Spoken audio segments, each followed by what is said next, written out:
네, 안녕하세요. 킬만입니다. 자, 우리는 지난 시간 동안 비트코인 추세 전환 예측이라는 주제를 가지고 의견을 공유해 보았습니다. 제가 관찰하고 있는 보조지표는 굉장히 많이 있습니다. 하지만 지금까지 말씀드린 이 정도 보조지표만 가지고 보신다고 해도 충분히 추세를 예측을 하실 수 있을 겁니다. 자, 어떤 분께서는 비트코인이 앞으로 계속적으로 오를 것이다 이렇게 이야기하신 분이 있어요. 2017년 상승장하고 현재 상황은 완전히 틀리다. 도대체 제 의견하고 뭐가 차이가 나는지를 모르겠어요. 자, 과거의 차트들을 보면은 계속적으로 변곡점이 있습니다. 그리고 이번에도 어디선가 변곡점이 있을 거예요. 단지 2017년 상황과 지금의 상황은 분명히 틀립니다. 그렇기 때문에 그 위치가 어디가 될지를 모르는 거예요. 더 많이 올라갈 수 있는 거예요. 상상할 수 없는 공간까지 올라갈 수 있지만 어느 순간 여기서 변곡점은 충분히 나온다. 그래서 다시 저점을 만드는 그 저점 자체가 현재 금액까지 올 수도 있고 안 올 수도 있다. 사이클 자체를 매우 크게 봤을 때는 분명히 가격은 상승을 하고 있습니다. 이게 가장 큰 추세예요. 그런데 작은 추세들을 봤을 때는 상승과 하락을 반복을 하고 있어요. 상승과 하락을 반복을 하고 있습니다. 그래서 비트코인 같은 경우는 계속 홀딩을 하셔도 돼요. 하지만 누군가는 또 아닐 수도 있는 거예요. 무슨 차이냐면은 돈에 대한 성격에 대한 차이를 가지고 있어요. 이 커다란 사이클을 가지고 견딜 수 있는 자금인가 아니면 견딜 수 없는 자금인 건가 판단은 본인이 하셔야 돼요. 저는 매수해라 매도해라 그 말씀을 드리고 있는 게 아닙니다. 이것을 굉장히 큰 사이클로 보든 반감기 정도의 사이클로 보든지 간에 중요한 것은 잘 자란 조정들, 이 조정들 때문에 추세를 못 먹지 말자. 어쩌면 이 말씀을 드리고 싶은 거일 수도 있을 거예요. 판단은 각자 하시죠. 자, 오늘은 이 간단한 지표에 대해서 하나만 말씀을 드릴게요. 자, 뭐냐면은 자, 이동평균선이라는 걸 다들 아시죠? 가격에 대한 평균치를 이야기를 하는 겁니다. 그런데 그 평균치를 우리가 잘 사용하지 않는 2년이라는 기준으로 잡았습니다. 자, 이 가운데 있는 선들은 가격선이고요. 눈에 이제 익죠? 이건 이제 로그 차트입니다. 로그 차트. 자, 그리고 여기 녹색이 2년짜리 이동평균선이에요. 2년짜리. 자, 이렇게 되더라. 자, 여기 2년짜리 이동평균선에다가 5배를 곱합니다. 5배. 5배를 곱한다는 게 뭐냐면은 가격을 곱한 거예요. 2년짜리 이동평균선이 365일이 1년이니까 730일이 2년이죠. 731선, 731선이 아래쪽에 있는 거고 여기에다가 그 기간을 곱한 게 아니라 자, 이것보다 가격이 5배 높은 선을 하나 더 만들었습니다. 그래서 이 위쪽 라인이 생겨난 거예요. 그랬더니 어떤 일이 일어났냐면은 여기 2년짜리 이동평균선 아래쪽을 봤더니 저점이더라. 매수하기에 굉장히 좋은 시기였더라. 싼 가격에 매수할 수 있는 시기였고요. 그리고 여기에다가 5배를 한 이 위쪽에 있는 라인을 오버한 부분들은 전부 다 고점이었더라. 역사적으로 봤을 때 이 네모칸들은 전부 다 매수하기에 굉장히 좋은 시기였더라. 그리고 이 동그라미들은 매도하기에 굉장히 좋은 시점이었더라. 그런데 지금 이제 이 부분을 보셔야죠. 현재입니다. 이 위에 라인을 2년짜리 이동평균선의 5승수인 이 위쪽 라인을 조만간에 만나러 갑니다. 거의 다 왔죠. 거의 다 왔습니다. 자, 과거의 역사가 맞다고 하면은 분명히 여기에서 고점을 이루고 다시 안으로 들어올 것이다. 그래서 이 부분에서 변곡점이 될 확률이 높다. 이렇게 생각을 합니다. 생각을 할 수 있겠죠. 과거의 역사가 반복된다고 하면은 또 이게 맞을 확률이 높습니다. 그래서 개인적으로 저는 여기서 급격한 가격 상승이 있지 않겠는가 이런 생각을 합니다. 자, 이 부분이 굉장히 작은 부분처럼 보이는데 사실 그렇지 않아요. 이거 로그 차트입니다. 지금 여기가 5만 불이잖아요. 5만 불. 조금만 더 가면 10만 불이에요. 그리고 조금만 더 넘어서면 20만 불 되겠죠. 그래서 어디를 찍을지는 모르지만은 분명히 2년짜리 이동평균선의 5승수가 되는 이 윗선 라인을 조만간에 넘어갈 것이다. 그리고 과거 역사적으로 봤을 때 이 선을 넘어갔을 때가 고점을 이루더라. 그리고 변곡점이더라. 그렇기 때문에 우리는 잘 관찰을 해야 된다. 이 시기가 아주 멀리 있는 시기가 아니더라. 굉장히 가까이 있는 시기가 될 수가 있다. 이렇게 생각을 합니다. 자, 과거들을 보면은 이 선 가까이 가서 이렇게 다시 저항 맞고 또 가까이 가서 저항 맞고, 자, 이런 시간이 반복될 수도 있습니다. 그리고 최종적으로 넘어가서 다시 내려오는 경우도 있어요. 그렇기 때문에 바로 올라간다고 확답을 드릴 수도 없습니다. 그리고 저는 반감기 사이클을 말씀을 드렸지만은, 반감기는 2012년 11월 정도에 한번 있었고요. 두 번째 반감기는 2016년 7월 달에 있었고, 이 정도 되겠죠. 그리고 세 번째 반감기는 2020년 5월 달에 있었습니다. 자, 이러한 사이클 안에서 이렇게 넘어가는 적이 한 번인 경우도 있고, 이 반감기 사이클에서도 이렇게 넘어간 적이 두 번이 있을 수도 있더라. 그래서 여기서 변곡점을 맞고 내려온다 해도 또다시 이 반감기 사이클 안에서도 또다시 고점을 만들고 또 내려올 수도 있다. 이 가능성도 열어놔야 되고요. 그리고 여기를 넘어서는 이 기간 자체가 결코 짧은 기간들이 아닙니다. 뭐 잠시 하루 있다 내려오고 뭐 이틀 있다 내려오고 이런 기간들이 아니에요. 충분한 기간들이다. 충분히 무엇인가를 판단할 수 있는 기간들이다. 자, 대충 찍을게요. 자, 11월 중순부터 해가지고 1월 중순까지니까 거의 두 달 정도가 이 위에서 놉니다. 자, 여기 같은 경우도 2013년 11월 뭐 초부터 해가지고 2013년 2월 중순까지니까 12월, 1월, 2월 뭐 한 세 달 정도 되는 거죠. 자, 여기도 같은 경우도 2013년 3월 초부터 해가지고 6월 11일까지입니다. 여기도 뭐 대략적으로 뭐 3개월 정도 되는 시기고요. 그래서 이 라인을 넘어선다 해서 조급하게 생각하실 필요가 없습니다. 그래서 이 라인을 넘어서는 순간부터 굉장히 잘 관찰을 해야 된다, 우리는 이렇게 생각을 합니다.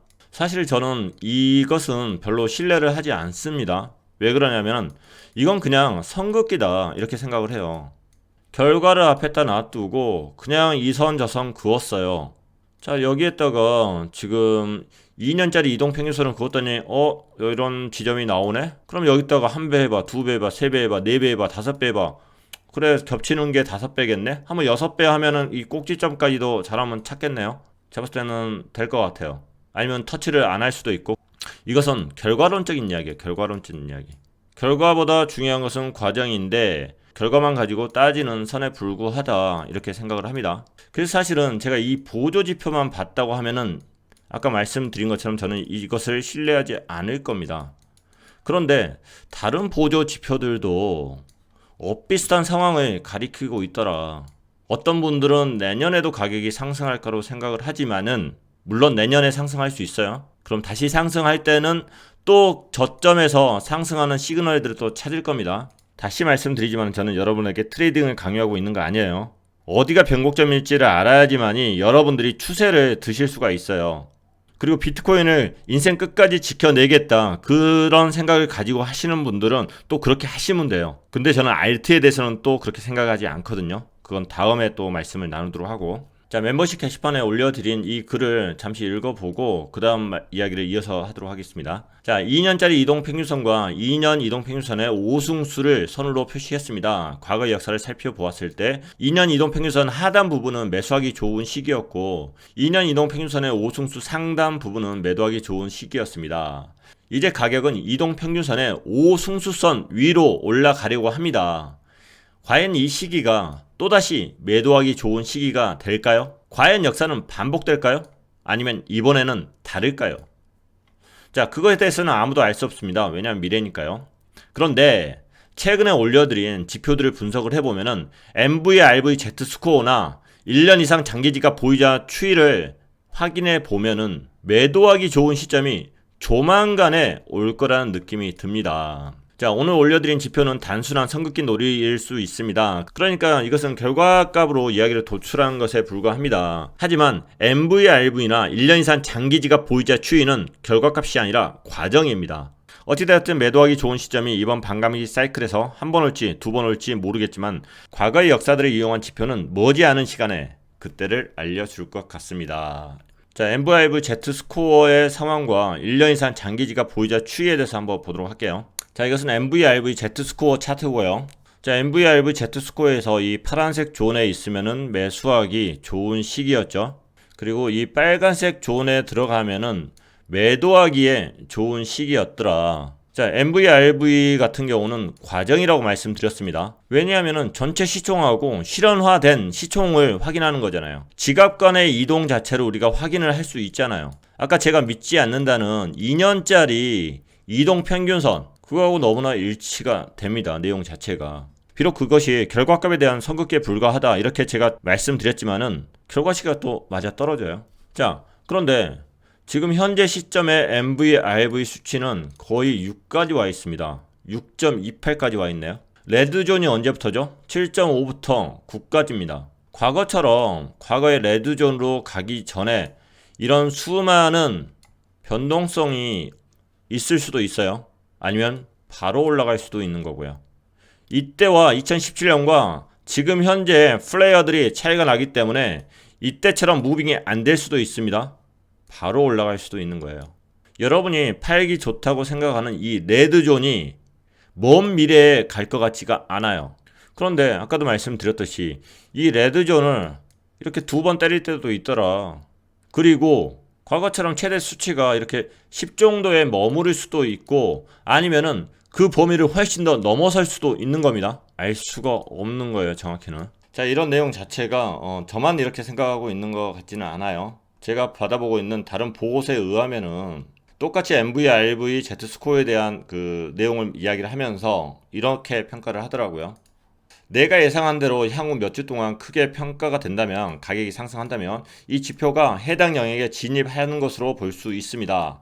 역사적으로 그것은 약간의 이득을 얻기에 아주 좋은 시기였습니다. 수익을 내기에 좋은 시기였다. 그래서 여기서도 1차 목표가를 54,000불, 2차 목표가를 72,000불 정도로 잡았습니다. 이 수치는 중요하지 않습니다. 어디까지 올라갈지는 몰라요. 어차피 피보나치 확장을 사용해서 그냥 선긋기 해놓고 이 정도까지 올라가겠다 그 이야기 하고 있는 거예요. 중요한 것은 그 시기가 조만간에 올 수도 있다고 이렇게 생각하는 사람이 저 말고도 또 있더라. 자, 또 하나 또 그런 느낌이 오는 게 바로 이거예요. 1년 이상의 장기 지갑 보유자 추이를 나타내는 차트입니다. 이게 여기 파란색이 가격이고요. 파란색이 가격. 자, 그리고 이 라인 자체가 1년 이상 장기 보유하고 있는 지갑 변화의 추이가 되는 거고요. 자, 역사적으로 봤을 때 여기가 변곡점이죠. 자, 여기도 변곡점, 변곡점. 고점에 있어서 변곡점입니다. 자, 이 지점을 보면은 1년 이상 장기 지갑 보유자 추이가 줄어듭니다.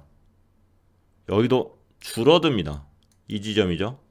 여기도 줄어듭니다.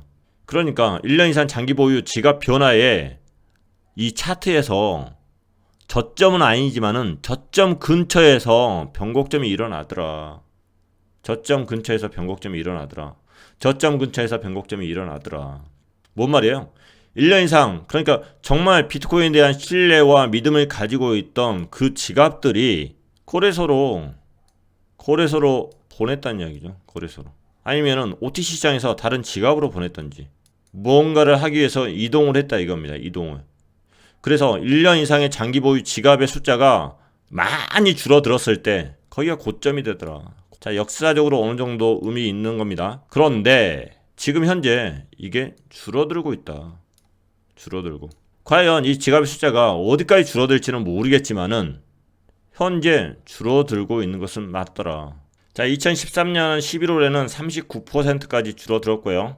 2018년 1월에는 43%까지 줄어들었습니다. 지금은 현재 2월 달에 57% 정도가 1년 이상 장기 지갑 보유자에 해당이 됩니다. 과연 이게 몇 프로까지 줄어들 때 변곡점이 나올 것인가? 이런 고민을 해볼 수 있겠죠. 그래서 사실은 저는 이렇게 의견을 내어드렸어요. 새로운 고래들이 비트코인을 매수한다고 해서 안심하시면 안 됩니다. 초기 투자자인 스마트머니들은 생각이 다를 수 있습니다. 자, 현재로서는 제가 반감기 차트에서 설명드렸듯이 빠르면 5월에서 10월, 길게는 12월 정도 되지 않을까 이렇게 가정을 하고 접근을 하고 있습니다. 지금 현재 이 숫자가 중요하지는 않아요. 중요한 건 저는 추세를 볼 거고 그 추세 안에서 또 지갑의 변화들을 확인을 할 거예요. 그래서 이 근처 가서 이야기가 바뀔 수 있어요. 자, 오늘 이야기에 대해서 많은 분들이 싫어하실 수도 있을 거예요. 지금 멤버십에다 글을 올려도 갑자기 걱정들을 하시는 분들이 많이 계시는 것 같아요. 아니, 아직 불장도 구경을 안 했는데 알트들은 정고점도 아직 안 갔는데 무슨 소리 하십니까? 이렇게 말씀을 하시는 분들이 있는데 저는 사실은 이게 만약 빨리 온다면 이건 좋은 이야기거든요. 여러분이 그 기다리던 불장이라는 게 알트 불장마저도 이게 빠른 시간 안에 올 수 있다. 저는 이렇게 해석을 합니다. 본인의 자금의 성격 그리고 투자 스타일에 따라서 해석하는 방식은 완전히 틀릴 수가 있을 겁니다. 그리고 미래에 대해서는 알 수가 없는 거고요.